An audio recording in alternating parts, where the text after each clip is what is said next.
All right, guys, I'm going to show you how to do nuisance trapping with a Conibear and a cat litter bucket. Works pretty good because they're right size. You're going to take Conibear and you need to measure it. I already compressed the springs on that. This is about 7 inches. You're going to need just a little more halfway. I go about 4.5 inches to the back of the hole. So we'll measure this out and come back so that the back of the hole will sit about 4.5 inches. Mark it.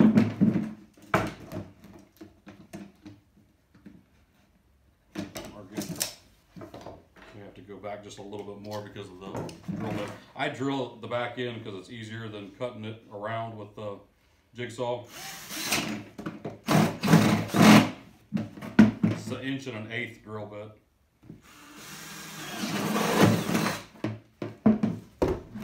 Just cut a couple straight notches.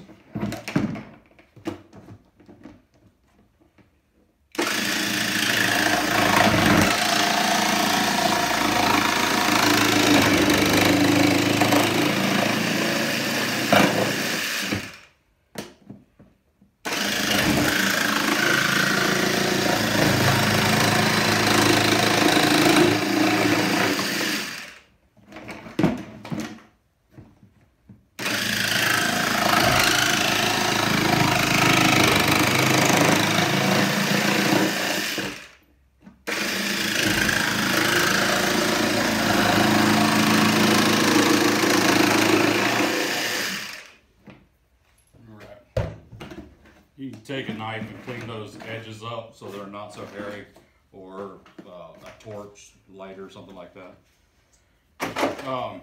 Now I take a piece of wood that fits inside this groove, just about the width of it, lay it down. It helps to stabilize it. Just use 3/4 inch lath screws. They've got a little bit bigger head. Just put a screw in each end. Turn that around so you see.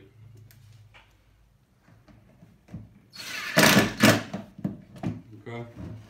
Now to hold the trap, they sell commercial clips. I personally like the Cold Creek Snuggies, but if you're only doing this, 1 or 2 traps for nuisance, you can use for a 160. You can use the top of a milk jug, cut just below the lip, below the lid, and gives you that right there. Put those in there. Your 3/4 inch lath screws. Screw them down.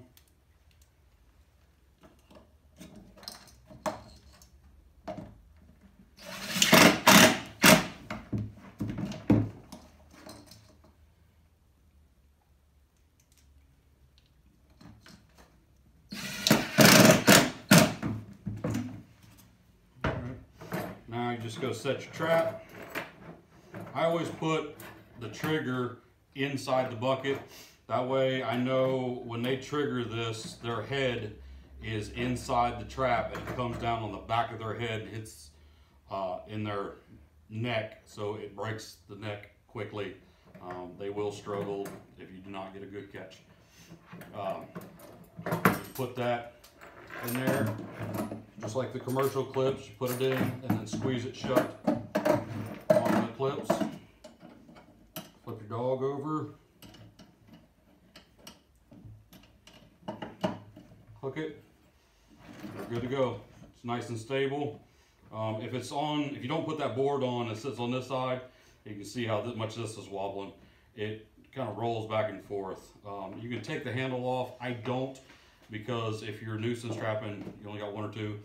When you're not using it, just toss the trap down in it, and everything is stored right there together in one package. The bait, you want to make sure you put it all the way in the back. If a raccoon thinks he can get a hold of it, he will, and then he'll stick his arm in there, hit that trigger. You catch him in the shoulder, he's probably going to pull out, or take your trap with you if you don't have it really good secure. I would stake these down or Use wire, tie them to a post, something like that, so they can't drag it off if you do get a bad catch. I always put a little bit of bait out here so that they get a little taste before they go in. If you're using this for household nuisance, they're coming to get in your trash. Use your household trash. Chicken bones, things like that. Pop-Tarts are good from what I hear.